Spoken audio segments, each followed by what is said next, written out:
आज तक रेडियो पर आप तीन ताल सुन रहे हैं ताऊ बाबा और सरदार के साथ। और अब साडा जीवन उच्च बिजार। बाबा कहते हैं कि जिस राज्य के हर आदमी के जहन में प्रश्न है वो उत्तर प्रदेश है।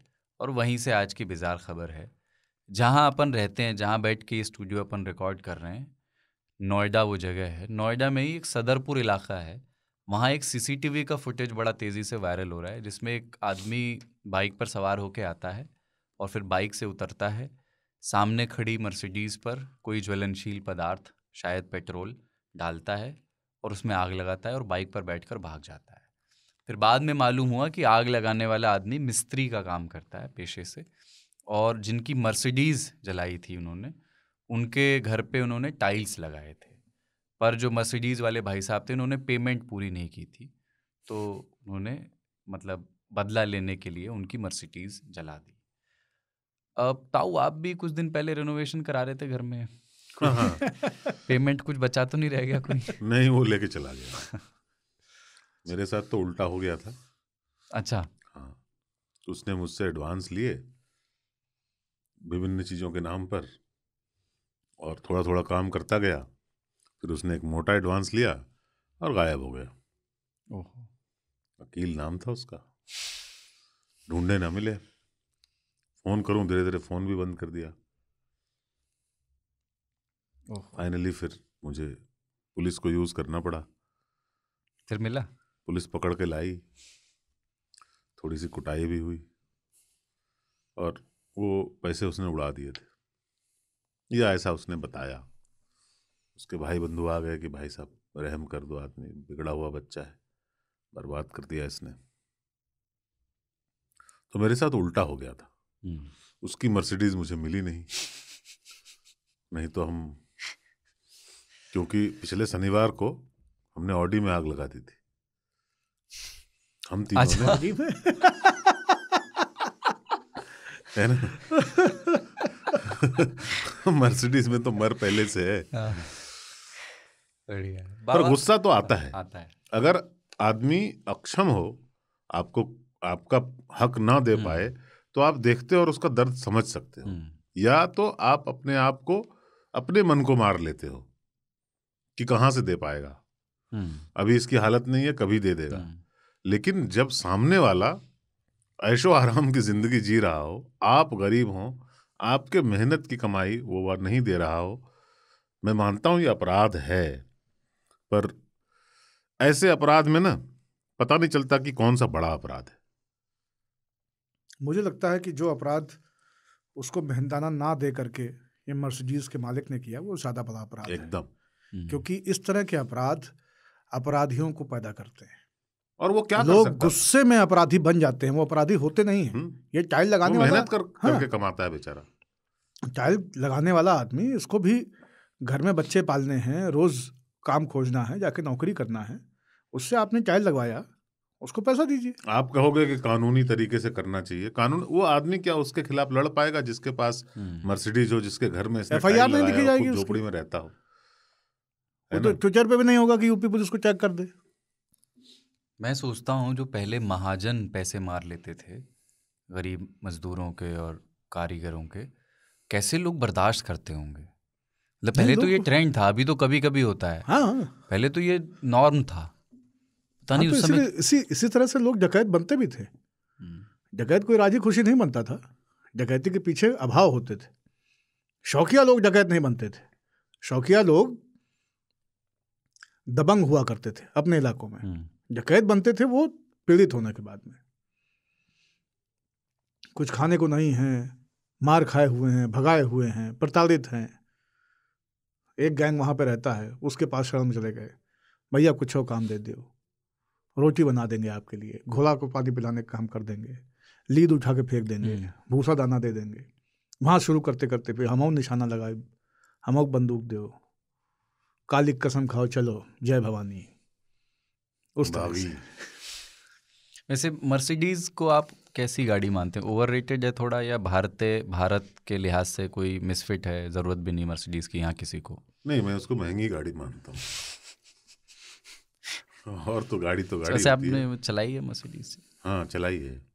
तो वो अंतर लगता है, ऐसे फर्क समझ में आता है कि वो पैसा दिखता है, पैसा दिखता है बस, और कुछ नहीं। गाड़ी तो 4 पहिए चलने वाले होने चाहिए, है ना। पेट में गैस बनी हो अगर तो मर्सिडीज में बैठने के बाद भी पिराता है। मतलब मैं जो गाड़ी चलाता हूँ वो वही गाड़ी, सेम गाड़ी 4 छल्ले के साथ बिकती है, उसका दाम 60 लाख रुपए है। सेम गाड़ी है और सेम लोग बनाते हैं, एक ही कंपनी बनाती है दोनों गाड़ियाँ, अंदर में सब कुछ सेम होता है, बाहर में उसके छल्ले होते हैं, तो उसका दाम 60 लाख रुपए। अपन उसको अफोर्ड नहीं कर सकते। और वो कीमत किस चीज़ की होती है? ब्रांड की होती है कि आप जिस गाड़ी में चल रहे हो वो एक रेंज का है। पर ऐसा क्या रेंज यार कि आप टाइल वाले को पैसे नहीं दे सकते। उस आदमी को, मतलब मर्सिडीज तो उसकी मरी गई, हजारों टाइल वालों को पैसा नहीं दिए तभी मर्सिडीज में चल रहे हैं। हाँ, ये भी एक हकीकत है। ये भी एक हकीकत लोगों का गला काटा है उस आदमी ने। जो वो चिट फंड वाले नहीं होते थे जो गरीबों का बहुत सारा। अरे इस देश में जितने टैक्स पेयर हैं उतनी मर्सिडीज दिल्ली बम्बई में घूमती है, ठीक है। टोटल टैक्स पेयर जितनी कहाँ से आती है भाई? 1-1 करोड़ की गाड़ियों में इतने सारे लोग, उनसे पूछो कि क्या टैक्स पे करते हैं? गाड़ी क्या उनके नाम है? फरारी भी टैक्स नहीं दिया है। हाँ गुड वन। मेरी सबसे प्रिय कारों में मर्सिडीज है। अच्छा, हाँ, मतलब मेरी ड्रीम कार है डिजाइन की दृष्टि से। बाबा की वो भी एक मॉडल, उसको लंबी वाली सेडान। हाँ, लंबी वाली सेडान, जिसमें कि लगता है कि कोई व्यक्ति बहुत पुराने समय में, नवपाषाण काल में या मध्य पाषाण काल में, एक कोई आदि मानव एक बांस या बड़ी लंबी लग्घी या धनुष जो कि जमीन की तरफ झुका हुआ है, उसको हाथ में पकड़ के लेके जा रहा है पैदल पैदल। उस तरह का एक आर्च मर्सिडीज के कुछ डिजाइन्स में आता है।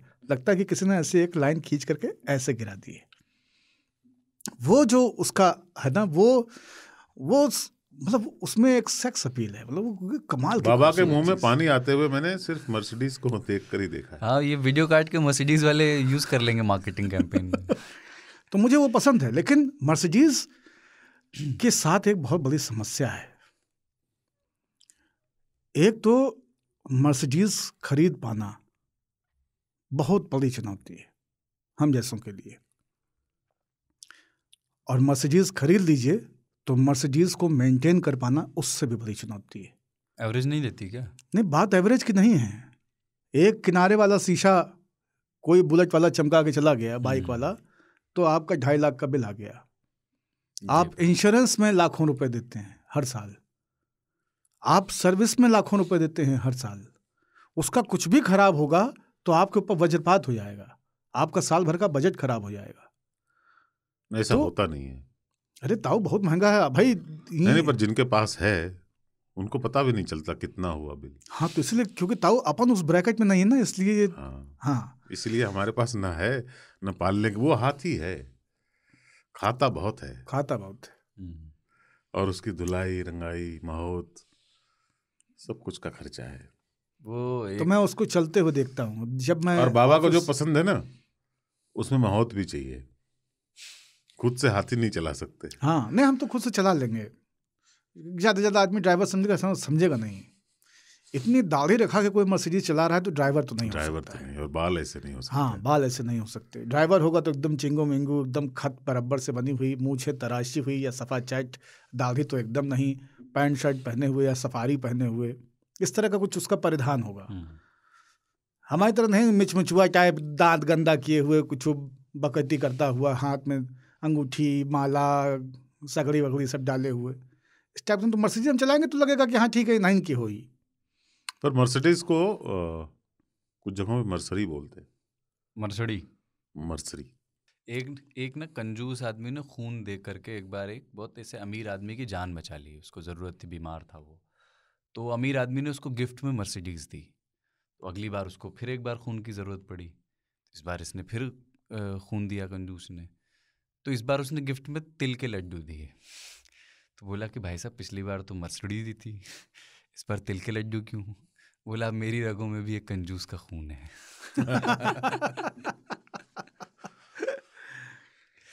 तो बढ़िया है मर्सिडीज़ की नवैयत पर, और जो हमारे राजमिस्त्री भाई साहब हैं जिन्होंने अपना बदला लिया, इन पर आप क्या कहना चाहते हैं हमें बताइएगा। अपन को वैसे ये जो पूरा हाउसिंग, अर्बन हाउसिंग का जो कॉन्सेप्ट है, इसमें राजमिस्त्रियों के योगदान पर कभी अपन विस्तार से बात करेंगे। वो बहुत महत्वपूर्ण है, ख़ासतौर से छोटे शहरों में, वो जिनके पास कोई ऐसे आर्किटेक्चर के डिज़ाइन कागज़ पे बने हुए नहीं होते, सिर्फ स्किल होती है। हाँ, जो जुगाड़ से घर बना देते हैं तो, और उसमें जुगाड़ से घर रहते हैं। हाँ, तो उन पे करेंगे एक लंबी बात आगे कभी। और अपन को अब एक छोटा सा विषय और लेना है, उसके बाद चिट्ठियाँ हैं, और वो विषय ये है कि थोड़ी देर का मतलब कितनी देर होता है। अपन एक बार और मैंने कहा था आपसे कि इस पे करना चाहते हैं हम, और ये किन किन चीज़ों पर निर्भर करेगा कि थोड़ी देर का मतलब कितनी देर है। क्या ये सामने वाले के पेशे पर भी निर्भर करेगा, उसकी उम्र पर निर्भर करेगा। कुछ लोग कहते हैं कि 2 मिनट के लिए आपका 10 मिनट का समय चाहिए। तो वो कैसे आप थोड़ी देर का अंदाज़ा लगाते हैं कि पत्रकार कह रहे हैं हाँ बस थोड़ी देर में आ रहा हूँ, तो उसका थोड़ी देर का वक्फा बड़ा है, या बस 1 सेकंड रुकिए, मैं 2 मिनट में आ रहा हूँ। थोड़ी देर के लिए इस पे बात करना है। हाँ। बहुत थोड़ी देर। कितनी थोड़ी देर? थोड़े पे हमने एक बार बात की थी ना कि थोड़े कितना थोड़ा है, कितना ज़्यादा थोड़ा है। हाँ, ऐसा कुछ किया तो था। थोड़ा अनोखा है, इसमें ड़ भी है जिस पर मुझे बिल्कुल भरोसा ही नहीं होता। करोल वाली कहानी याद आ गई ताऊ की। था भी है। हाँ, थेथर तो है ही। थोथना, थोथा, सारे ही वैसे ध्वनियाँ हैं जो ताऊ को नहीं पसंद है। वैसे बाबा आपका 2 मिनट कितने मिनट का होता है? हमारे 2 मिनट 2 मिनट का होता है। हमारे साथ ये समस्या है कि ना अपन किसी को कहते हैं कि थोड़ी देर में, ना किसी से थोड़ी देर बर्दाश्त करते हैं। अगर किसी ने मुझे 8 बजे का टाइम दिया है और उसको 8:15 हो गया है, तो फिर वो हमसे नहीं मिले, पहले दुर्वासा से मिलेगा, फिर हम मिलेंगे। बहुत क्लियर है। बाय द वे थोड़ा जो है ना, ये थोड़ी, ये अननेसेसरी सा विशेषण है। आप बोलो आलस और काहलियत, भाई साहब मुझे थोड़ा जल्दी है, आप ये बोलो मुझे जल्दी है, और मैं थोड़ी देर में आ रहा हूँ, मतलब आप देर में आ रहे हैं। थोड़ी जो है ना बेकार का लगाते हैं, उसको हटा के अगर सुन लो तो समझ में आ जाता है कि क्या होने वाला है। भारत में कम से कम कोई भी मुझे बोलता है थोड़ी देर लग रही है, कन्विंस मतलब देर लग रही है। हाँ, कन्विंस करने के लिए थोड़ी लगा दी। थोड़े जैसा कुछ नहीं है। वो एक कुछ लोगों का ये भी तकिया कलाम होता है, 1 सेकंड बस। 1 सेकंड में कभी कुछ नहीं हो सकता। 1 सेकंड कुछ हो नहीं सकता, पलक नहीं झपका सकते। हाँ, 1 सेकंड में 1 सेकंड। लेकिन मैं जो पूछना चाह रहा था ना, मैं ये था कि अगर जैसे आपको कहीं बोलने बुलाया जाए, तब भी आप कहा जाए कि 2 मिनट में आके के, तब भी आपको 2 मिनट का ही होगा। हाँ, तब भी 2 मिनट का होगा, क्योंकि ट्रेनिंग अपनी ऐसी है। वाद विवाद प्रतियोगिताओं में 3.5 मिनट पे पहली बेल बजती थी, 4:30 पे दूसरी, और 5 पे लंबी बेल बजती थी। उसके बाद नंबर कट जाते थे। मैंने बहुत कटवाए नंबर। हाँ, कई जगहों पे नेगेटिव मार्किंग होती थी, तो हम वो टाइमिंग दिमाग में हमेशा करके रखते थे। तो अपने को ये पता होता था कि 3:30 तक अपने को क्या बोलना है, और ये बिंदु हैं, और इनमें से जो आ पाएगा आ जाएगा, जो नहीं आएगा उसको छोड़ देंगे। अपन 3.5 मिनट पे इस पे स्विच कर जाएंगे, और 4.5 मिनट पे अपने को आखिरी 2 शेर बोल करके या श्लोक बोल करके और समराइज करने पे आ जाना है। तो ताऊ आपका 2 मिनट कितने सेकंड का होता है? अब 3 ताल आप 2 घंटे का रखें तो हम क्या करें? मैं चूंकि समय में विश्वास नहीं करता, तो मुझे एग्जैक्टली पता नहीं है। मैं कभी भी 2 मिनट, 10 मिनट, 15 मिनट में यकीन नहीं रखता हूँ। मैं मानता ही नहीं समय का अस्तित्व भी है। समय जैसा कुछ होता है, जितना समय लगता है उतना लगेगा। मैं तुरंत तो कुछ भी नहीं करता हूँ। तुरंत मैं कुछ भी नहीं करता हूँ। पहले मैं तुरंत सब कुछ करता था, अब मैं तुरंत करता हूँ तो समझिए मैं आवेश में कर रहा हूँ। कभी कभी मैं तुरंत कर देता हूँ कुछ, तो इसका मतलब आवेश में कर रहा हूँ, और लगभग गलत ही कर रहा हूँ। अक्सर जब मैं गलत करता हूँ तो तुरंत करता हूँ, नहीं तो मैं तुरंत में कुछ भी नहीं करता। फास्ट फूड अपनी लाइफ का हिस्सा ही नहीं है। तो मैं थोड़ी देर, ज़्यादा देर इत्यादि में नहीं, वक्त लगेगा। कितना लगेगा मुझे मालूम नहीं, संपन्न होने के बाद बताएंगे।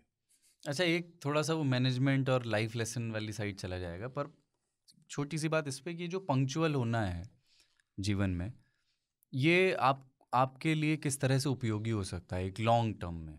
कुछ उपयोगी नहीं, एक बीमारी है मुझे, पंक्चुअलिटी की बड़ी बीमारी है, और वो बहुत गंदी बीमारी है।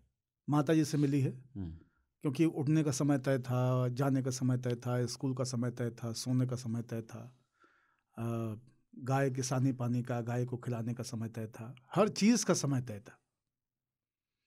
तो खेलने का समय तय था, तो वो एक अनुशासन बन गया है। अब उसकी वजह से क्या होता है कि मैं केवल अपने मित्रों से मित्र नहीं रह गया हूँ या रह जाता हूँ। मेरे मित्र मुझे महतारी की तरह देखते हैं, मास्टर की तरह देखते हैं, बाप की तरह देखते हैं, बड़े भाई की तरह देखते हैं, दादा की तरह देखते हैं। जो मित्रता, अरे यार बैठो, वो स्कोप ही खत्म हो गया है। क्योंकि लोग बैठ के बात करना चाहते हैं। मैंने खाना परस दिया है तो मेरी चुल्ली है कि खाना ठंडा हो रहा है, अरे खा लेंगे। क्यों खा लोगे? अभी गर्म है, अभी खाइए, ठंडा होकर बेमजा हो जाएगा। इतनी मेहनत से बनाया है, तुम लोगों के लिए बनाया है, हम तो रात में डिनर करते नहीं, क्यों नहीं खाओगे समय से? वो कह रहा है कि भैया मैं खा लूंगा। नहीं, खाओ। प्लेट में चावल भर के कटोरी में, और प्लेट के ऊपर उसके शंकुल बनाना शुरू कर देते हैं हम फटाफट, मद्रासी स्टाइल में। लोग इससे त्रस्त रहते हैं कि बाबा को केवांच क्यों लगी है, वाई सो डेस्परेट, काहे लिए इनको चुन्ना काट रहा है। हमको ये रहता है कि नहीं, मैंने अपनी भावनाओं को घी की जगह डाल करके इस देगची में आपके लिए कुछ पकाया है। ये अपनी सबसे बेहतरीन अवस्था में जब है ग्रहण करने के लिए, आप इसे तब ग्रहण करें। मेरा इंटेंशन प्योर है, लेकिन उस प्योरिटी में जो पंक्चुअलिटी का छौंका है ना, ये सबको पसंद नहीं आता है, एक्सेसिव हींग हो जाती है। यहाँ पे बाय द वे, किसी मीटिंग में, किसी सेमिनार में अगर आप वक्त पर चले गए तो पता चला टेबल भी नहीं लगी है। हाँ, जो लोग आते हैं वो कहते हैं यार आप पंक्चुअल या पंक्चुअल कर रहे हो। पहले पहुंच गए। 11 बजे हमने रखा था 3 ताल के 100वें एपिसोड का रजिस्ट्रेशन, और 11 बजे मैंने रजिस्ट्रेशन शुरू करा दिया। हमने कहा लोगों को लाओ। अब गुलाटी जी अपनी स्पीड में थे, तो 11:15 बजे टेबल आई जिसपे कि शरबत के गिलास रखे जाने थे। उसके बाद फिर गुलाटी जी पेले गए विधिवत। पहले फ़ोन पे पेला हमने, फिर सामने साक्षात बुला के पेला। उन्होंने हाथ जोड़ के माफ़ी मांगी, बताया कि गाड़ी रास्ते में ख़राब हो गई थी, दूसरी गाड़ी में सामान रख के आया है। फिर हमने कहा अब जो लोग अंदर चले गए हैं, अब वो शरबत लेके अंदर जाएं। अब यहाँ पे पंक्चुअलिटी एक बीमारी है, लेकिन मेरे लिए ये बहुत महत्वपूर्ण था कि उस ह्यूमिड डे में कोई भी व्यक्ति गेट के बाहर खड़ा नहीं रहे, वो यथाशीघ्र छाँव में जाकर के, कूलिंग में जाकर के कुर्सी पे बैठ जाए, बाहर खड़ा नहीं रहे। शरबत के लिए मैं लोगों को नहीं रोक सकता हूँ। और लोग पंक्चुअलिटी के साथ में 11 बजे पहुँच गए, 11:15 पहुँच गए, 10:30 पहुँच गए, तो वो अंदर आना डिजर्व करते हैं। और वहाँ पे पंक्चुअलिटी के पंक्चुएशन में गड़बड़ हुई तो गुलाटी जी पे ले गए। वही खाने के साथ हुआ, हर चीज़ के साथ में। फिर वो जो आया था टचअप वाला वो पेला गया। ये होता रहता है, था वो क्या करें। अपने लेट होने से बचने के लिए जब आप लोग यात्रा करते हैं कभी ऐसा, तो कुछ ज़्यादा मार्जिन लेके चलते हैं या एक सही कैलकुलेशन चलते हैं? कैलकुलेशन सही रहता है। कभी कभी दूसरों की वजह से गलती होती है, हमारी तरफ से गलती होती है। जैसे मैं थोड़ा एंग्शियस रहता हूँ तो मैं नॉर्मल से ज़्यादा मार्जिन ले जाता हूँ, फिर पता चला वहाँ पहले पहुँच गए जहाँ जाना था। ये मेरे साथ हमेशा होता है। ये डर रहता है कि मैं शायद ना उठ पाऊँ समय पे, तो मैं 1 घंटा, जब उठना होता है उसके 1 घंटा पहले का अलार्म लगाता हूँ। हाँ। और 3-4 लगा देता हूँ। नहीं, हम तो बिना अलार्म बजे जग जाते हैं। लेकिन हमारा जो आप कह रहे हैं ना, दूसरा, लेकिन मुझे उस दिन नींद नहीं आती। पंक्चुअलिटी का चक्कर ये होता है ना, उस दिन मुझे नींद नहीं आती। हाँ। जिस दिन जल्दी जाना होता है।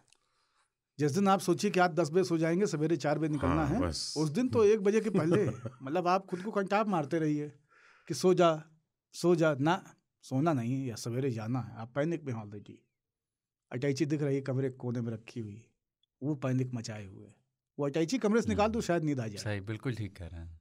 वो अटैची पैनिक मचाए रहती, जाना है, सोते मत रह जाना। नींद कैसे आएगी जब बार बार दिमाग को ट्रेन कर रहे हो कि सोते मत रह जाना। फिर उसी में मुनीर नियाज़ी याद आने लगते हैं, हमेशा देर कर देता हूँ मैं।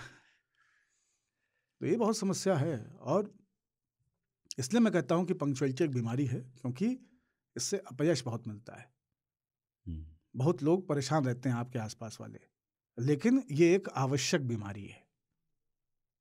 इसके होने से चीजें पाइलअप नहीं होती हैं, निस्तारण होता रहता है साथ साथ।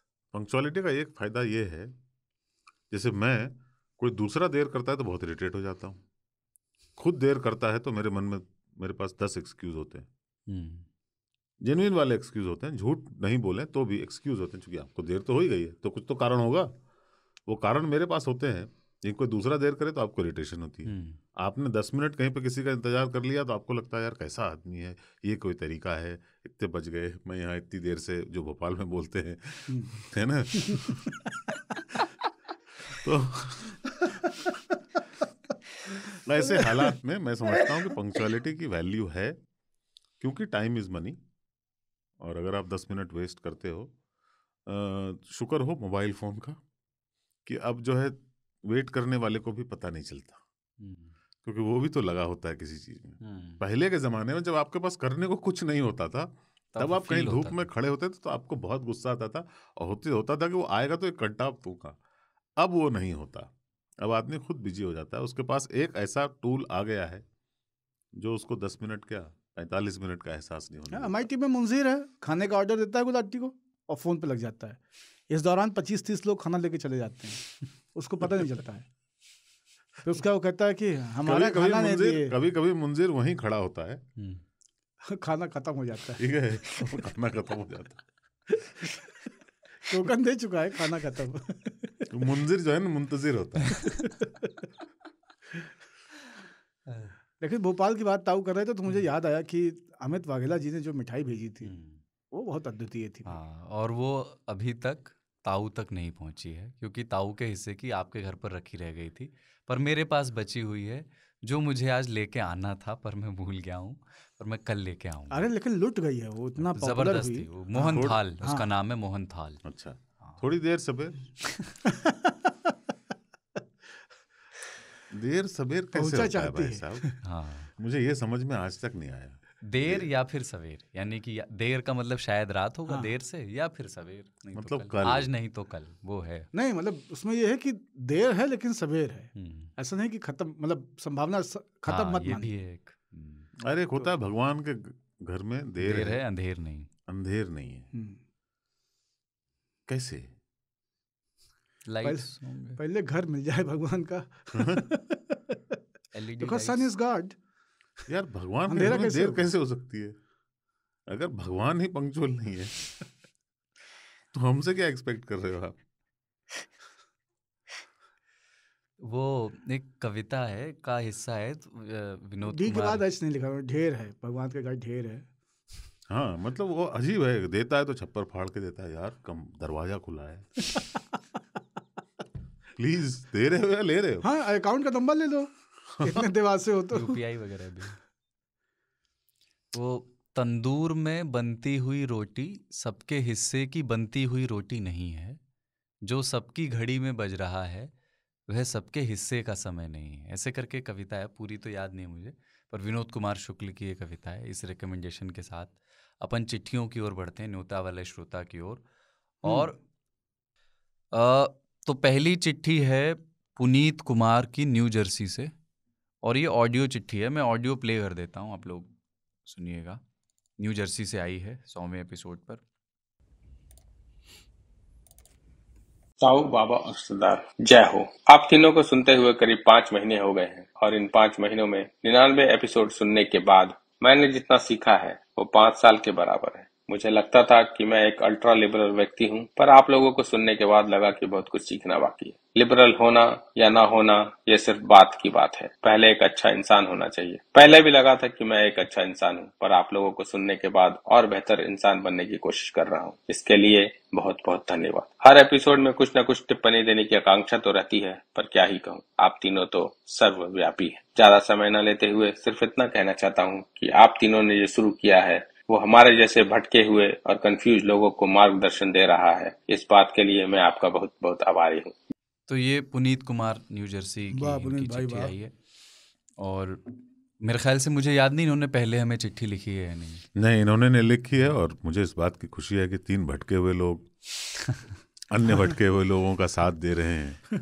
और हम लोग अगर ऐसे जुड़े रहे तो हमें भी रास्ता मिल जाएगा एक दिन, दुनिया भटक जाएगी, ये हम चाहते हैं। हमारा मकसद ही है कि हम सब भटके रहें। अतुल तिवारी ने एक अवधि कविता भेजी है, वकीलों पर, जो 100वें एपिसोड में बात हुई थी उस पर। उन्होंने कहा है कि इसको पढ़ दीजिएगा। वो है, मुकदमा कचहरी ते खुद का बचायो, न कोहू पे इल्जाम कौनो लगायो, न हम दीख घटना न हम दीख मुजरिम, गवाही के खातिर बहाना बनायो, जो फंसी गए तो जानो कि जाने गंवायो, जो फंसी गए तो जानो कि जाने गंवायो, कबो पाँव अपने न लंगड़ फंसायो, या खतिया खतौनी कहूँ ना दिखायो, कहू का न पैसा कहूँ तो दे आयो, गएव जेल तो फिर जमानत न पई हो, न नेता बने और न झंडा उठायो, तुम्हें करिया कोटन का मर्तब पता है, तुम्हें करिया कोटन का करतब पता है, वकीलन के बस्ता में कबहू न जायो, और पुलिस का जो अम्मा के हंसुली दिखायो, तो कई हैं कि हजरत कहाँ लूटी पावे। तो ये इन्होंने कविता वकीलों पर भेजी। करिया कोटन के करतब पथ। हाँ। कवि का नाम नहीं है इसमें, लेकिन कवि का नाम अतुल भाई अगली बार भेजिएगा। अगली चिट्ठी है शाश्वत। अतुल भाई कभी हो जाओ, हो किसी उन्होंने छपी हुई किताब का फोटो खींच के भेजा, फोटो लेके दी। हाँ। अगली चिट्ठी है शाश्वत, किला बाग सीतापुर करवी चित्रकूट से, ब्रैकेट में ओजी। इनका हैंडल का नाम ओजी है, तो ओरिजिनल गैंगस्टर। जय हो ताऊ बाबा सरदार, 100वें एपिसोड को इतना यादगार बनाने के लिए शुक्रिया। आपने मुझे वो यादें दी हैं जो मैं अपने साथ साथ अपने जीवन भर रखना चाहूँगा। इन यादों के लिए आपका आभार। 3 ताल के 100वें एपिसोड में शामिल होने का उत्साह इतना था जितना अपने किसी कज़न की शादी का होता है। मैं जब 9 तारीख को ट्रेन में था तब यही सोच के मुस्कुरा रहा था कि कल क्या होगा। उसी रात एक बार करीब 3 बजे नींद टूटी तो मैं अगले आधे घंटे जगा रहा और ये सोचता रहा कि कल क्या होगा। ऐसा एक्साइटमेंट कम होता है, पर इसका मज़ा अलग है। जब शादी ख़त्म हो जाती है और लोग जाने लगते हैं तो जैसे छोटे बच्चे उदास हो जाते हैं कि कल के बाद इतने साथी दोबारा नहीं मिलेंगे, अब हम बिना रोक टोक नहीं खेल पाएंगे, तो वो ये सोच करके उदास होते हैं। मैं भी वैसे ही उदास हो गया था जाते समय। आज अपन ने 3 ताल वहीं से शुरू किया है, विवाह के उपरांत की उदासी से। 3 ताल में कुछ है, या आप तीनों में जो भी है, इसने हमें जोड़ा है। मैं 3 ताल का अभी LCM हूँ बाय एज, और इसका HCF भी कोई होगा 60+। आपने जो इस एज का रेंज बांधा है वो बहुत ही बड़ी चीज़ है। जैसे एक रोडवेज़ की एक बस बीच रास्ते में ख़राब हो जाती है और उसके पैसेंजर अगली बस को जिस उम्मीद से देखते हैं, वैसे ही हम सब 3 ताल के पैसेंजर आपकी तरफ देखते हैं। सभी 3 तालियों ने प्रेम दिया, उसके लिए शुक्रिया। विशेष शुक्रिया शुभम भैया और केशव भैया का। अंत में 2 बात, समोसे में किशमिश नहीं पड़ता है। खुसरो साहब की बात को अपभ्रंश करूँगा 3 ताल के लिए। 3 ताल दरिया प्रेम का, उल्टी वाकी धार, जो उतरा सो डूब गया, जो डूबा सो पार।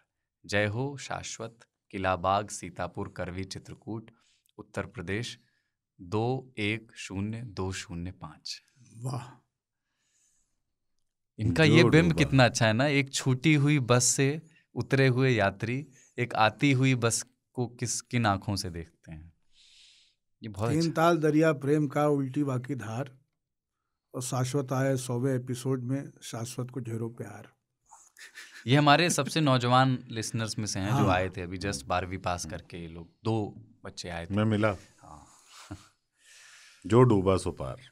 बहुत बढ़िया भाई। शाश्वत और किशमिश पे कल ट्विटर स्पेस में लंबी बात हुई है। समोसे में किशमिश डलवा दिया है बाबा ने, तो बाबा को उन्होंने कहा है कि उनको जरूर बता दीजिएगा। उनको नहीं, मना की ना रहे, डाल दिया। अच्छा, तो राकेश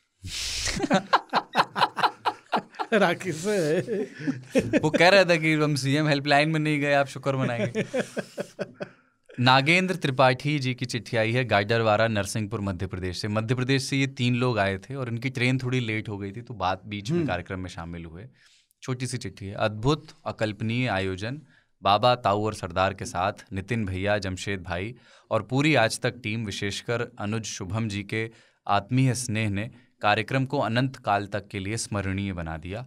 पूरी टीम को हम सभी 3 तालियों की ओर से पसंद आ गया है। आत्मीय आभार। हाँ, शुभम का जिक्र लगभग हर चिट्ठी में है। और गार्डर वाला ना, मेरे दिमाग में ये शब्द जो है रेडियो पे ही आया था पहली बार।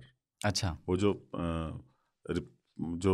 फरमाइश वाले गाने होते हैं ना, उसमें से 1-2 जगह जो है उसमें से गार्डर वाला भी है। एक झुमरी तलैया है ना, एक छत्तीसगढ़ का एक शहर है, पठानकोट है। हाँ, और पठानकोट का भी जिक्र बहुत आता था पहले। फौजी बहुत चिट्ठी लिख के भेजते थे, तो चिट्ठी उसमें गार्डर वाला का भी नाम आता था। और उसके बाद से वो मेरे स्मृति से उतर गया था, क्योंकि फरमाइशी गानों वाले कार्यक्रम सुनना बंद हो गए थे। फिर ओशो के रेफरेंस से आया और फिर आशुतोष राणा के रेफरेंस से आया। ये दोनों गार्डर वाला के लोग थे। और अच्छा। हाँ, और इन्होंने भी मुझे याद दिलाया ये। इन्होंने कहा कि वो ओशो का रेफरेंस दिया। हाँ। तो मैंने उनको बोला कि आपके यहाँ से एक और सेलिब्रिटी आते हैं, आशुतोष राणा। तो और गार्डर वाला अब जो है एकदम लिखा जा चुका है दिमाग पे, और इनका चेहरा भी त्रिपाठी जी का। बिल्कुल। त्रिलोकी जी की चिट्ठी आई है आजमगढ़ से। त्रिलोकी नाथ जी, अब से करीब 2 वर्ष पहले एक पॉडकास्ट शुरू किया गया। तब किसी ने सोचा भी नहीं था कि उसमें ऐसी शक्ति होगी जो पूरे हिंदुस्तान के कोनों से अपने मुरीदों को सिर्फ हल्की फुल्की बातों के पाश में बांधकर नोएडा तक बुला लेगा। आज तक कार्यालय पहुंचकर जो आत्मीयता और वीआईपी होने का अनुभव हुआ, अतुलनीय था। उन आवाज़ों के चेहरों से रूबरू होना जिन्हें आप सिर्फ उनकी आवाज़ से पहचानते हैं, दिल को छूने वाला प्रसंग है। उस पर से उनसे वो प्रेम मिला जिसकी कल्पना नहीं की थी। आज तक द्वारा की गई खातिरी शायद वैसी ही थी जो बारातियों के लिए होती है, लेकिन हर वो शख्स जो वहाँ बाहर से आया था उसने घराती होना ही महसूस किया। सोने पर सुहागा होने वाली कहावत छोटी पड़ जाती है जब आंखों के सामने वो आवाज़ें माइक पर आपके सामने जीवंत दिखती हैं। तराजू के एक तरफ ताऊ, दूसरी तरफ बाबा, जिनके साथ उम्र का अनुभव भी है, और दोनों पलड़ों को किसी कुशल कठपुतली चलाने वाले के सधे हाथों जैसा संतुलन बनाए रखने वाला वो हुडी वाला कम उम्र का सारथी। एक ही शब्द था, कमाल। रुनू जी का ना होना खलता रहा। लाल कुर्ता पहने शुभम इकलौता शख्स था जो पूरे कार्यक्रम स्थल के हर कोने में गेट नंबर 2 से ऑडिटोरियम के आखिरी कोने तक हमेशा दिखता रहा। कभी कभार तो ये भ्रम हुआ कि शुभम का कोई जुड़वा भी है क्या लाल कुर्ते में। इतनी सी उम्र में ऐसी मेहनत और उस पर से 3 ताल की टीम का सानिध्य, कर्तव्य और तरक्की का मार्ग प्रशस्त है शुभम हेतु। अब बचे वो पारिवारिक सदस्य जो कल की कचहरी में हाजिर थे।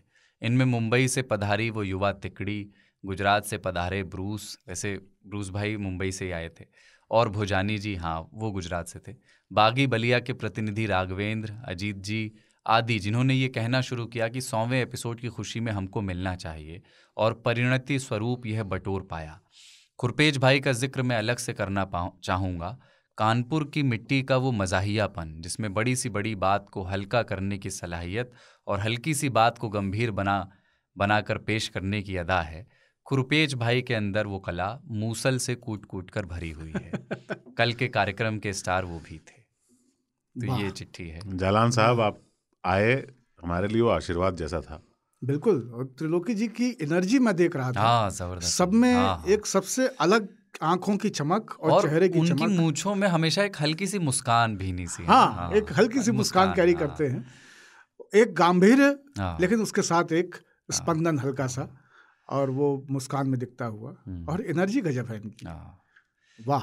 और सिर्फ हमारा उत्साह बढ़ाने के लिए, हाँ बताइए, 3 ताल के लिए सफर करके आना, अपने काम को छोड़कर, वो अद्भुत अनुभव रहा हमारा भी। और मैं उनको देख के बहुत खुश हुआ, क्योंकि इनको मैं विभाग बुधवार में सुना था, सुन चुका हूँ, और आजमगढ़ की बहुत इंटरेस्टिंग बातें ये बताते हैं। आनंद जी की छोटी सी टिप्पणी आई है जोधपुर से, डॉक्टर आनंद हैं शायद ये। उन्होंने लिखा है, शुभम बाबा के शब्दों में जनवासे के माइकल कॉलिंस हैं। पंकज जी की अहमदाबाद से चिट्ठी आई है, जो हरियाणा वाले पंकज जी हैं। बहुत सारी यादों के साथ दिल्ली छोड़ के जाते हुए एक बहुत सफल संपन्न कार्यक्रम की शुभकामनाएं टीम 3 ताल को प्रेषित कर रहा हूँ। शुभम भाई ने जो प्यार दिखाया उसका कोई जवाब नहीं। केशव भाई, जमशेद जी ने जो अपनापन दिखा के घर जैसा महसूस कराया, उसके लिए कोटि कोटि धन्यवाद। पिछले 3 दिन से मेरे पिताजी ये समझने की कोशिश कर रहे हैं कि ऐसा क्या कार्यक्रम था कि लोग इतनी दूर दूर से आ रहे हैं। अब उन्हें कौन समझाए कि घर की शादी थी। इतने सारे नए लोग मिले और सब इतने प्यार से मिले जैसे बचपन के दोस्त हों। इतना हंसी मजाक, इतना प्यार शायद ही आज से पहले किसी कार्यक्रम के लोगों में आपस में हुआ हो। 200वें में फिर से मिलने के वादे सहित जय हो। जय हो, जय हो, जय हो। वैसे झोला अच्छा दिए हैं, हम ट्रेन में टांग दिए हैं, तो लोग पूछ रहे हैं कि ये क्या मामला है। ये भी एक टिप्पणी है। मिकी चौधरी, अकाला, जूनागढ़, गुजरात। अक्कड़ बक्कड़ बम्बे बो, 80-90 पूरे 100 में लगा धागा, चोर निकलकर भागा। अपराध बोध और ग्लानि के साथ 100 एपिसोड पूरे होने की खुशी और आपके प्रेम में आकंठ डूबा हुआ लिख रहा हूँ, आई एम सॉरी। ये 100 एपिसोड मार ही डालोगे क्या? ये 100 एपिसोड आपसे कहीं ज़्यादा हम सब की जीत हैं। हम साथ साथ हंसे, भावुक हुए, चौंके भी और विस्मृत भी हुए इस पूरे सफ़र में।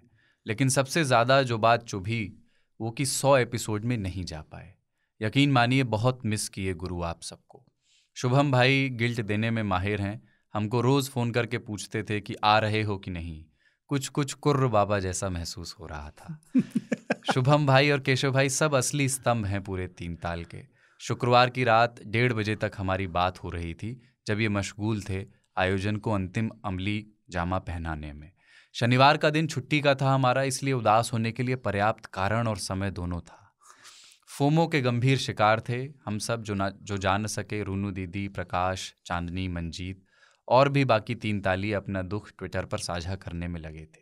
वीडियो कॉल ने थोड़ी सांत्वना दी और थोड़ा इमोशनल भी कर दिया। यकीन मानिए कुलदीप भैया, बेवफा नहीं है हम। पूरे आयोजन के बारे में अपडेट लगातार लेते रहे पूरे दिन। तभी इमरजेंसी ड्यूटी आ गई हमारी और हम 4 बजे के आसपास चल दिए नौकरी पर। काम में उलझे तो लगा कि दुख कम हो गया, हम संयत हो गए। रात में 3 ताल का एपिसोड ताज़ा ताज़ा आया 11:30 के करीब और कान में ईयरफोन लगाकर सुनना शुरू किए। साहिर लुधियानवी और जोश मलिहाबादी ने अलग अलग कहा था हम जोड़े दे रहे हैं। हम तो समझे थे कि हम भूल गए हैं उनको। क्या हुआ आज ये किस बात पे रोना आया। दिल की चोटों ने कभी चैन से रहने न दिया। जब चली सर्द हवा मैंने तुझे याद किया। जो जख्म मैंने मरहम लगा छुपाने और भुलाने की पुरजोर कोशिश की थी, उसे शुरुआत के 3 मिनट में ही कुरेद कर नमक बुरक दिया गया था। कुलदीप भैया, आप लोगों ने आज ट्विटर देखा क्या? 3 ताल पर ट्वीट आ रहे हैं सुबह से। ताऊ, हाँ, मिकी जैसे लोग जो नहीं आ सके वो घर पर बैठकर ट्वीट कर रहे हैं। बाबा, मिकी नहीं है तो 2 ठो माउस हैं पीछे। सब ऑडियंस हा हा हा। मैं बहाना ढूंढते रहते हैं कोई रोने का, हमें ये शौक है क्या आस्तीं भिगोने का। सच बताऊं, शुरू में खुद को याद किए जाने से रोया बहुत ज़्यादा। ये प्रेम था। क्या बात। बाकी ताऊ, बाबा और कुलदीप भैया, बहुत मिस किया आप सबको। मिलेंगे ज़रूर कभी। पत्र बहुत लंबा खिंच रहा है, कहीं शुभम भैया खींच के ना धर दें कान के नीचे। इस कारण अभी के लिए जय हो। Love you 3000। Mickey Chaudhary, giant mouse. कभी भी आइए आप, जब भी आएंगे हमसे मिलने, हम मानेंगे कि 100वां एपिसोड अभी खत्म नहीं हुआ है। कभी भी चले आइए फिल्म सिटी, जब भी किसी बहाने से दिल्ली कभी भी दिल्ली नोएडा आना हो तो आ जाइए। और ये नए मिजाज का पॉडकास्ट है, मीम बनाते रहिए। हाँ। जरा करीबी से सुना करो। हीरेन भोजानी की राजकोट गुजरात से चिट्ठी आई है। हम सबको नए यार दोस्त दिलाने के लिए और हमको अपने परिवार सा महसूस कराने के लिए ताऊ, बाबा और कुलदीप जी का बेहद शुक्रिया। साथ में नितिन जी, कपिल भाई, केशव भाई, रोहित भाई, शुभम और जमशेद जी के साथ पूरी आज तक डिजिटल की टीम का बहुत बहुत धन्यवाद। यकीन मानिए, जितना मज़ा अपने परिवार में किसी की शादी में आया हो, उतना ही मज़ा हमें इस आयोजन में आया है। और मैं ये मज़ा कतई पूरे हिंदुस्तान को नहीं देना चाहूँगा, क्योंकि भीड़ में कोई संवेदना या चेतना नहीं होती। और हम 3 तालिये कभी नहीं चाहेंगे कि इस ताल को कोई छेड़ दे, नहीं तो सुर के बिगड़ जाने का डर है, जो हमको नहीं होने देना है। लोग 200 की बात कर रहे हैं, मैं कहना चाहूँगा कि धीरज रखें। हमको 3 ताल का टेस्ट मैच की तरह आनंद लेना है। इनिंग्स बिल्ड होगी, हमारे खिलाड़ियों को बॉल टू बॉल खेलने दें, प्रेशर ना बनाएं। ध्यान रहे कि हमको एवरेज के मामले में सर ब्रैडमैन का रिकॉर्ड भी तोड़ना है। 200 के पहले का पड़ाव है 150। इस पड़ाव को हम अगला पड़ाव माने तो क्या है कि हर 50 के बाद यानी हर साल एक बार ऐसा अवसर ज़रूर मिलेगा। इसी शुभकामनाओं के साथ जय हो। हिरेन भोजानी, राजकोट, गुजरात। क्या बात है, सालाना जलसे हिरेन का भाई, पूरा सालाना जलसा। इन्होंने बड़ा उससे कहा है कि जल्दी नहीं, आराम से अपना टाइम लीजिए। ईद भी 50 हफ्ते पे आती है। हाँ। और ये जो कह रहे हैं वो भी 50 हफ्ते पे आएगा। आकांक्षा सिंह, बस्ती, उत्तर प्रदेश। ना जाने का दुख तो इस कदर है कि कुछ कह नहीं सकते। पूरे दिन ऐसा लगता रहा कि कुछ खो गया हो जैसे। मन थोड़ा विचलित सा था, कुछ ढूंढ सा रहा था। समझ नहीं आ रहा था कि क्या तलाश है, पर तलाश थी। अभी अपलोड होने के बाद थोड़ी बेचैनी लगा कि कम होगी, लेकिन ना शामिल होने का दुख तो बना ही रहेगा। पर कोई नहीं, सह लेंगे थोड़ा, बस ये कार्यक्रम यूं ही बना रहे। ट्विटर पर आई तस्वीरों से ऐसा लगा कि जनवासा काफ़ी बड़ा रहा। सभी काफ़ी खुश और उत्साहित थे, जिससे कार्यक्रम को सुनने में बढ़िया आनंद आने का अनुमान लगाया जा सकता है। ये इन्होंने सुनने से पहले चिट्ठी भेजी थी। जय हो, जय हो, जय हो। मिथुन कुमार की छोटी सी प्रतिक्रिया आई है 100वां एपिसोड सुनने के बाद। आज झोंटाधारी बाबा ने पूरा महफिल लूट लिया है। झोंटाधारी। इनको देख के एक ही गाना याद आ रहा है, तोहार जोड़ केहू नहीं खे, बेजोड़ बाड़ा हो।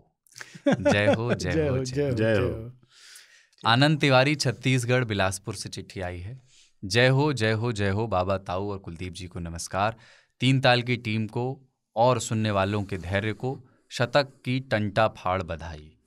तारीख 29 अगस्त 2022 को दोपहर 3:47 में साक्षात चित्रगुप्त जी ब्रैकेट में शुभम जी का कॉल आया। मानो ऐसा लगा जैसे डायरेक्ट स्वर्ग से त्रिदेव ने बुलवाया। वो भी जीवित, परंतु हम ठहरे मनुष्य, जीवन सत्य से परे, मोह माया में फंसे। उन्हें ना चाहते हुए भी कहना पड़ा, ना कहना पड़ा। मतलब 72 हूरों को ना कहने के बराबर था, फिर भी कहना पड़ा। बस उसी दिन से 2 ज़्यादा ले रहे हैं। अरे भाई रोटी, वो कहते हैं ना कि बिना मरे स्वर्ग नहीं दिखता। बस वही वाली फीलिंग की बात थी। आज लेट होने पर 99 व 97 लोड कर दिए, एपिसोड सुना और कल फील भी लिया। सुबह ढोकला, दोपहर रायता और रात में ड्रिंक। अरे ठंडी वाली, वो रात वाली नहीं। तो हमने उल्टी को तो रोक लिया, पर सुबह 5:50 को बांध टूट पड़ा किसी और ही रास्ते से, जैसे कोसी नदी ने रास्ता बदल लिया हो। आंसू निकल रहे हैं रास्ता बदल बदल के। पहले 1, फिर 2, फिर 3, 4, 5, 6, बाद में पूरा पानी और पेट साफ, क्लियर हो गया। अद्भुत अनुभव था। वैसे परिवार में यात्रा में उल्टी का ठेका हमारा ही है, परंतु बता दें कि हमारे जैसी सभ्य उल्टी कम ही लोग कर पाते हैं। हम बांध को भरने नहीं देते। अपनी गाड़ी तो अभी आई नहीं, जिसके साथ भी जाते हैं उसे समय से पहले बोल बताकर गाड़ी रुकवा लेते हैं और यात्रा का पूरा आनंद लेते हैं। बशर्ते गाड़ी बस ना हो, वो रुकती नहीं और फिर उल्टी भी रुकती नहीं। आज रात की कारगुजारी में बस इतना ही। बाकी पूर्णाहुति सुनने के बाद फिर से लिखूंगा। वैसे बता दूं कि 3 ताल और आज तक रेडियो के सभी पॉडकास्ट हम स्पॉटिफाई पे सुनते हैं रोज सुबह मॉर्निंग वॉक पर। जय हो। आनंद तिवारी, बिलासपुर। जय हो, जय हो, जय हो। अक्षत शर्मा की मेरठ से चिट्ठी आई है, बहुत छोटी सी, कि हम बोल तो, आपके साथ उन्होंने तस्वीर भेजी है, एक सेल्फी खिंचवाई थी जो। हाँ, कि बोल तो ज़्यादा नहीं पाए हम संकोच के कारण, इंट्रोवर्ट टाइप के हैं, पर बाबा को ऑब्जर्व किया काफ़ी। अगली बार बोलने की कोशिश भी करेंगे। तब तक बाबा की यह अलौकिक तस्वीर प्रेरणा स्रोत बनी रहेगी। ताऊ और सरदार से माफ़ी, उन्हें बस देखा, बात नहीं कर पाए, पर उम्मीद है कि फिर आएंगे और ज़रूर सबसे इंटरेक्ट कर पाएंगे। अक्षत शर्मा, मेरठ। जय हो गुरु। तो ये भी बहुत नौजवान साथी हैं हमारे। इंट्रोवर्ट होना जो है वो कोई कोई संकट नहीं है। संकट नहीं है। हाँ, आदमी को अपने अंदर झांकने का मौका मिलता रहता है। और हमने तो उस दिन पूरा समझाया था 100वें एपिसोड में कि अटकना क्यों ज़रूरी है। सब खुल जाएगा तो बहुत गड़बड़ हो जाएगा, आखिर में पानी बचेगा। विवेक रस्तोगी की उज्जैन से चिट्ठी बहुत छोटी सी है। 100वां एपिसोड अपने लिए, इनकी चिट्ठी हमने शामिल की थी, आपको याद हो। 100वां एपिसोड अपने लिए यादगार रहा क्योंकि अपनी पहली चिट्ठी इसमें शामिल की गई और उस चिट्ठी का टाइम स्टैम्प याद करके घर में हमने सबको सुनाया। ऐसा लगा जैसे साक्षात वार्तालाप हो रहा है। अगली चिट्ठी है पीके फ्रॉम बनारस। इन्होंने इतना ही लिखा है नाम अपना। बाबा, ताऊ और सरदार को सादर नमस्कार। सबसे पहले तो आप सभी को 100 एपिसोड के पड़ाव तक पहुंचने की शुभकामनाएं। मेरा ये 3 ताल को लिखा पहला पत्र है। भूल चूक हो जाए तो माफ़ कीजिएगा। मैं 3 ताल तक कुछ इस तरह पहुंचा। कई बार पढ़ाकू नितिन के एपिसोड सुनते समय 3 ताल के विज्ञापन आते थे, लेकिन कभी सुनने देखने का कष्ट नहीं किया। जब 3 ताल के 100 एपिसोड के बारे में बताते हुए नितिन जी ने ट्वीट किया कि ओ भाई साहब, हल्ला कटा पड़ा है, 3 ताल का 100वां एपिसोड आ गया, सुना नहीं तो अब सुनकर देखो। मैंने सोचा कि इसमें ऐसे कौन से हीरे जवाहरात जड़े हुए हैं, ऐसा क्या है जो नितिन जी ऐसा दावा कर रहे हैं। तब मैंने 100वां एपिसोड सुना और उसके बाद 99वां, उसके बाद 98वां और फिर उसके बाद 91वें से शुरू किया और पाया कि ये तो हीरे जवाहरात से भी मूल्यवान मूल्यों से पटी पड़ी खदान है। इधर पितृपक्ष चढ़ गया है। पिछले 2-3 दिन से मौसम बना हुआ है, जब तब महादेव बरसे जा रहे हैं। सवेरे संझा तनिक सिरावन हो गया है। एक के बाद एक तमाम त्योहारों की खुशबू आ रही है। शुरू में एक बात अजीब लगी कि आप पत्र लिखने को तो बोलते हैं लेकिन पता नहीं बताते। फिर धीरे धीरे पता चला कि ईमेल्स को ही पत्र कहा गया है। लिखने के लिए और भी बात है, लेकिन पहला पत्र है तो इतना ही। पत्र को शामिल करने के लिए अग्रिम धन्यवाद। अंत में उन सभी 3 तालियों का भी आभार जिनके पत्रों की सहायता से मैंने ये पत्र लिखने की कोशिश की है। सादर, पीके फ्रॉम बनारस। जय हो, जय हो। और अब तो ईमेल ही पत्र है। हाँ, ईमेल तो पत्रिकाएं हैं। और अगली जो चिट्ठी है, मुझे लगता है वैसे बहुत चिट्ठियां बच रही हैं, अगली बार ले लेंगे, बहुत सारी चिट्ठियां होंगी। अगली आखिरी चिट्ठी मैं पढ़ता हूँ आज की। ये चांदनी पंजाबी जी की चिट्ठी है अहमदाबाद से। और हमारा जब उस दिन कार्यक्रम ख़त्म हुआ और जैसे ही उसका लिंक स्पॉटिफाई और एप्पल गूगल पे आया ऑडियो में, तो उसके तुरंत बाद उन्होंने एक ट्विटर स्पेस शुरू किया चांदनी जी ने। तो इसके साथ इन्होंने एक क्रिएटिव भी भेजा है चांदनी जी ने बना करके। वो मैंने आप दोनों को अभी अभी भेज दिया है फ़ोन। बहुत सुंदर वो इन्होंने बनाया है। मैं उसको देख पा रहा हूँ। 3 ताल का एक मिनिएचर सरीखा, उसको आप देखें। मैं चिट्ठी पढ़ता हूँ। गीली ज़मीन पर स्कूटी चल पड़ी है। ठंडी हवाएं और मिट्टी की खुशबू से दिल झूम उठा है। आज ईयरबड्स की बैटरी ख़त्म होने के कारण मैं स्टूडियो से घर संगीत सुनने की जगह ये सोच रही हूँ कि आप लोगों को क्या लिखूँ। जय हो, मेरा नाम चांदनी है, मैं अहमदाबाद से हूँ और मैं स्टोरी बोर्ड आर्टिस्ट हूँ। एक स्टोरी बोर्ड आर्टिस्ट का काम पर्दे पर जो होने वाला है वो कैसा दिखेगा उसे ड्रॉ करने का है। सबसे पहले तो मैं उन 3 तालियों का धन्यवाद करना चाहूँगी जो 9 सितंबर की रात को मुझे ट्विटर स्पेस में मिले थे। उन सब ने मुझे बहुत प्रोत्साहित किया कि मैं कुछ लिखूं। 100वें एपिसोड के लिए ना आ पाने का दुख है। फोमो लिखा है ब्रैकेट में, फोमिया हो गए, फोमिया ही गए मतलब। तस्वीरें व्हाट्सएप पर टाइम से अपडेट हो रही थी जिन्हें देखकर लगा कि जो बात है तुझमें वो बात नहीं आई है, क्या ये तस्वीर किसी गैर से खिंचवाई है। क्या बात है अजीज भैया। पर वीडियो कॉल पर आप तीनों से बात हो गई, वो भी मेरे लिए बहुत बड़ी बात थी। इसके लिए थैंक यू पंकज। तो शुरुआत करते हैं कुलदीप जी से। जब पहली बार 3 ताल सुना था तब कुलदीप जी की आवाज़ सुनकर मुंह से यही सवाल निकला था कि ये सिंगल है? Question mark. और बाबा की तो बात क्या ही बताएं, उनको सुनकर ऐसा लगता है कि सारी ख्वाबों की दुनिया में जाना अभी बाकी है। सबसे ज़्यादा मैं ताऊ से रिलेट कर पाती हूँ। उन्होंने मुझे खुद से मिला दिया। उन्होंने एक एपिसोड में काफ़ी सामान्य रूप से स्पष्ट किया कि दर्शक बनने का एक अलग मज़ा है। आप हर चीज़ को बदल नहीं सकते हैं और ना ही हम बदलना चाहते हैं, जैसे कि 3 ताल का ये शो। आप सभी को बहुत मुबारक 100 एपिसोड्स के लिए। मेरे स्टूडियो के सभी आर्टिस्ट को आपका इनवाइट रील भी बहुत पसंद आया, उसके लिए आज तक रेडियो की टीम को मुबारक। चलिए अब गेट खोल रहे हैं। सामने चाचा जी सोफे पर बैठकर खिड़की से देख रहे हैं। उनको सलाम दुआ करके हम चिट्ठी लिखने चल पड़े हैं। और इसके साथ में बहुत बढ़िया, ये इतना सुंदर बनाया है और कंपोजिशन क्या कमाल का है।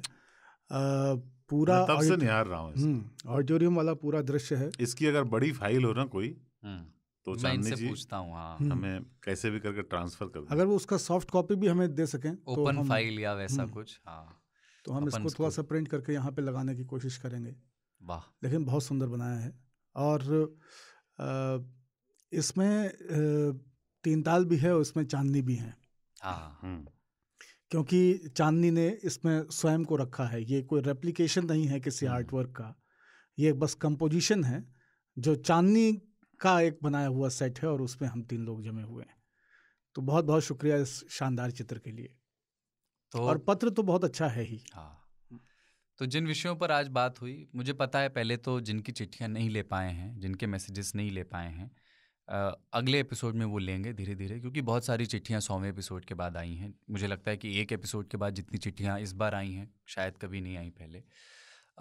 तो वो निराश हताश ना हो, अगले एपिसोड में आने वाली हैं उनकी भी चिट्ठियाँ, और नई चिट्ठियाँ भी लिखिए जो इस बार जिन विषयों पे बात की हैं हमने, उन पर बताइए हमें कि आप क्या सोचते हैं, आपके क्या तजुर्बे हैं। थोड़ी देर पर भी बताइएगा। इस बार तो उन लोगों ने लिखी बहुत सारी चिट्ठियाँ, हाँ, जो यहाँ आए थे कार्यक्रम में शामिल होने के लिए और जो नहीं आ पाए। हाँ, उन्होंने भी लिखी। पर बहुत से नए लोगों ने, चूंकि ये वीडियो पे भी आया है, उन्होंने देखा होगा या सुना होगा, उनसे भी मैं आग्रह करूँगा कि वो भी अपना अनुभव, क्योंकि वो नए हैं और बिल्कुल इस टाइम पे गेम में घुस रहे हैं जिसमें ये लोग पुराने हैं बहुत सारे, और उनके अनुभव और उन्होंने पहले भी अनुभव साझा किए हैं। पर आपका जो है एंट्री पॉइंट कैसा रहा और कैसा लग रहा है, हमें क्या करना चाहिए, इसके बारे में बात कर सकते हैं। और YouTube पे जो वीडियो आ रहा है ना, उसमें अपन 3 तालिए अगर वो देख रहे हों, अच्छा रहेगा कुछ कमेंट उसमें भी छोड़ते चलें। मतलब आपको त्वरित कुछ टिप्पणी याद आ रही है कि एक किस्सा मुझे याद आया, तो वहाँ पर भी आप कह सकते हैं, ताकि वो एक साथ जो वीडियो अब देखने वाले लोग होंगे उन तक पहुँच जाएगा। उसको चिट्ठी की तरह भी अगर हमें इस्तेमाल करना होगा तो अगले एपिसोड में हम कर लेंगे। अगर आपने वहाँ पर भी YouTube के कमेंट में कोई किस्सा छोड़ दिया तो वहाँ से भी उठा करके अगले एपिसोड में शामिल कर लेंगे। और एक और मैं कहूँगा, लोगों से रिक्वेस्ट करूँगा कि Spotify, Google podcast, Apple podcast, जहाँ भी सुनते हैं, अगर रेटिंग करने की सुविधा है तो कृपया हमें रेटिंग कर दें, लाइक कर लें, सब्सक्राइब कर लें, क्योंकि आज ही किसी ने, मैंने कहीं पे पढ़ा कि पहले रोटी कपड़ा और मकान होता था, अब like, subscribe and press the bell icon है। तो यही जीवन का आधार है। बिल्कुल, कृपया जहाँ पर भी संभव हो, हाँ, रेटिंग आप सब्सक्राइब करके नोटिफिकेशंस ऑन कर लें और रेटिंग तो ज़रूर कर दें। 2 चीज़ें हैं। एक तो ये कि कई लोगों ने कहा कि जो मज़ा सुनने का है वो देखने का नहीं है, और हमारा देखने में इंटरेस्ट नहीं है।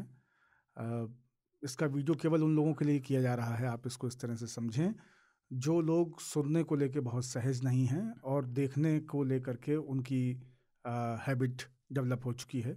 तो ये कंटेंट उन लोगों तक भी पहुँचे जो देखने में ही ज़्यादा रुचि लेते हैं, सुनने में कम। वो इस कंटेंट से वंचित नहीं रहें, इसलिए ये किया गया है।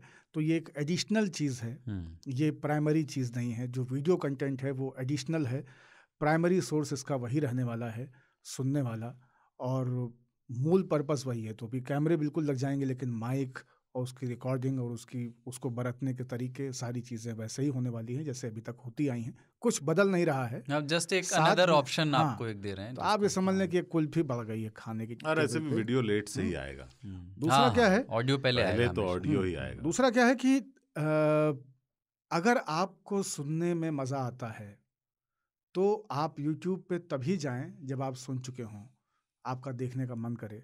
आप प्राइम कंजम्पशन के लिए अभी भी आज तक के ऐप या आज तक की वेबसाइट या स्पॉटिफाई, गूगल, एप्पल, इन सब के जो आपके जियो सावन, विंक, ये सारे जो प्लेटफॉर्म्स हैं ऑडियो तो इनको ही अपना प्राइमरी रखें, क्योंकि पॉडकास्ट यूट्यूब शुरू कर रहा है। भविष्य में बहुत सारे लोग पॉडकास्ट यूट्यूब पे कंज्यूम करेंगे, लेकिन अभी तमाम सारे शोज़ की, तमाम तरह के पॉडकास्ट की रेटिंग और उनका असेसमेंट जो है वो इन्हीं प्लेटफॉर्म्स के थ्रू हो रहा है, जो कि प्योरली ओनली ऑडियो प्लेटफॉर्म्स हैं।